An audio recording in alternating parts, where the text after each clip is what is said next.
Iran supreme leader Khamenei మృతి నేపథ్యంలో కశ్మీర్ రాజధాని శ్రీనగర్లో షియా ముస్లిమ్స్ నిరసన ప్రదర్శనలు చేపట్టారు.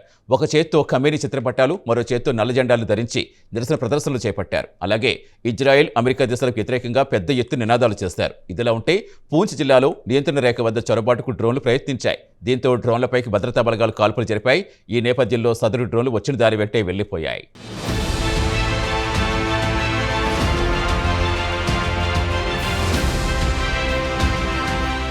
Iran supreme leader Ayatollah Khamenei మరణంతో జమ్మూ కాశ్మీర్లో నిరసనలు పెళ్లిబుక్కాయి. జమ్మూ కాశ్మీర్లో అనేక ప్రాంతాల్లో భారీ సంఖ్యలో నిరసన ప్రదర్శనలు జరిగాయి. శ్రీనగర్లో షియా ముస్లింలు భారీ సంఖ్యలో వీధుల్లోకొచ్చారు. అమెరికా, ఇజ్రాయెల్ దేశాలకు వ్యతిరేకంగా పెద్ద పెట్టిన నినాదాలు చేశారు. ఒక చేత్తో ఖమేనీ చిత్రపటాలు, మరో చేత్తో నల్ల జెండాలు ధరించి నిరసన ప్రదర్శనలు చేపట్టారు. మా ప్రియతమ నాయకుడు అయతుల్లా ఖమేనీ అమరుడయ్యారంటూ షియా ముస్లింస్ ఆవేదన వ్యక్తం చేశారు. కాగా షియా ముస్లింల నిరసన నేపథ్యంలో జమ్మూ కాశ్మీర్లో భద్రత కట్టుదిట్టం చేశారు. జమ్మూ కాశ్మీర్లో అనేక పట్టణాలు, నగరాల్లో భారీ సంఖ్యలో భద్రతా బలగాలు మోహరించారు.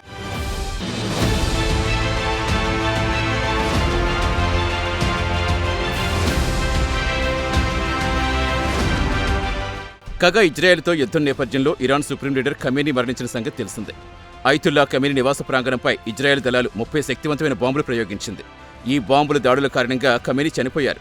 కాగా ఖమేనీ మరణం విషయంపై మొదట అనేక అనుమానాలు వచ్చాయి. ఖమేనీ చనిపోయినట్టుగా మొదట ఇజ్రాయెల్ ప్రధాని నెతన్యాహు వెల్లడించారు.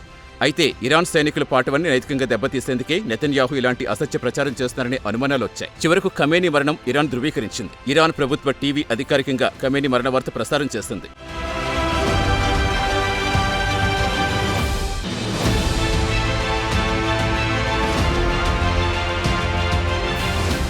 ఇదిలా ఉంటే ఇరాన్, ఇజ్రాయెల్ యుద్ధం నేపథ్యంలో జమ్మూ కాశ్మీర్లో తాజాగా డ్రోన్లు కలకలం రేపాయి. పూంచ్ జిల్లాలో నియంత్రణ రేఖ వద్ద చొరబాట్లకు డ్రోన్లు ప్రయత్నించాయి. కాగా డ్రోన్ల రాకను చూసి భద్రతా బలగాలు అప్రమత్తమయ్యాయి. అంతేకాదు, డ్రోన్లపైకి భద్రతా బలగాలు కాల్పులు జరిపాయి. దీంతో సదరు డ్రోన్లు వెనక్కి మళ్లాయి. కాగా పాకిస్తాన్ ఆక్యుపైడ్ కాశ్మీర్ వైపు సదరు డ్రోన్లు వెళ్లినట్టుగా అధికార వర్గాలు వెల్లడించాయి.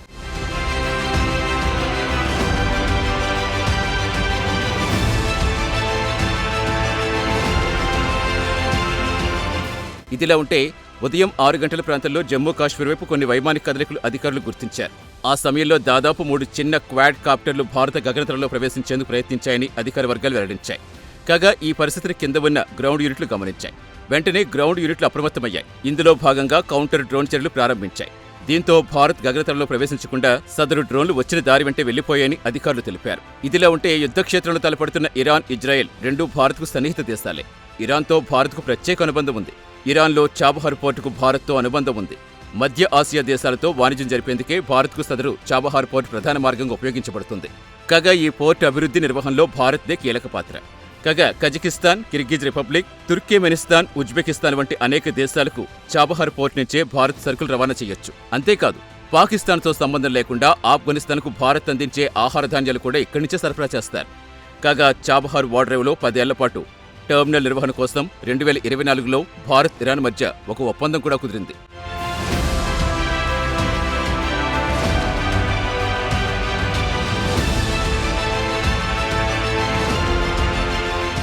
ఇదిలా ఉంటే ఇరాన్, ఇండియా మధ్య ఎప్పటినుంచో మంచి సంబంధాలున్నాయి. 3000 సంవత్సరాల నుంచి రెండు దేశాల మధ్య స్నేహపూర్వక సంబంధాలున్నాయని చరిత్రకారులు చెబుతున్నారు.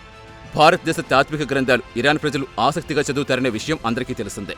గణిత, ఖగోళ శాస్త్రం, వైద్య రంగం వంటి అనేక అంశాల్లో భారత్ సాధించిన అద్భుత విజయాలు ఇరాన్ తరచూ కొనియాడుతూ ఉంటుంది. ఇది యావత్ ప్రపంచానికి తెలిసిన విషయమే. అంతేకాదు, ఇప్పటికీ ఇరాన్లో అనేక విశ్వవిద్యాలయాల్లో భారత్ సాధించిన విజయాలు, భారతదేశ నాగరికతను ఒక పాఠ్యాంశంగా ఇరాన్ విద్యార్థులు చదువుతారు.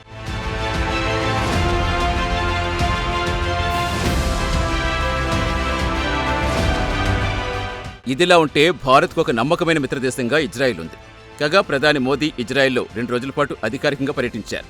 అంతేకాదు, ఈ పర్యటన సందర్భంగా భారత్, ఇజ్రాయెల్ మధ్య అనేక కీలక ఒప్పందాలు కుదిరాయి. రక్షణ రంగంలో కీలకమైన ఐరన్ బీమ్ను భారత్కి ఇచ్చేందుకు ఇజ్రాయెల్ అంగీకరించింది. భారత్, ఇజ్రాయెల్ దేశాల మధ్య 1990 నుంచి సమగ్ర ఆర్థిక, సైనిక, రాజకీయ సంబంధాలున్నాయి. 1950లో ఇజ్రాయెల్ సార్వభౌమత్వాన్ని భారత్ గుర్తించింది. అలాగే 1953లో ముంబైలో కాన్సులేట్ను ఇజ్రాయెల్ ప్రారంభించింది. భారత్, పాకిస్తాన్ వివాదం మధ్య ఇజ్రాయెల్ కీలకమైన భారతీయ మిత్రదేశంగా మారిన సంగతి తెలిసిందే. ఈ నేపథ్యంలో రెండు దేశాల మధ్య సహకారం క్రమంగా పెరిగింది. అలాగే 1971 ఇండో పాకిస్తాన్ యుద్ధం సమయంలో భారత్కు ఆయుధాలు, మందుగుండు సామాగ్రి ఇజ్రాయెల్ అందించింది. ఏది ఏమైనా సంయమనంతో వ్యవహరించాలని ఇజ్రాయెల్, అలాగే ఇరాన్ దేశాలకు భారత్ సూచించింది.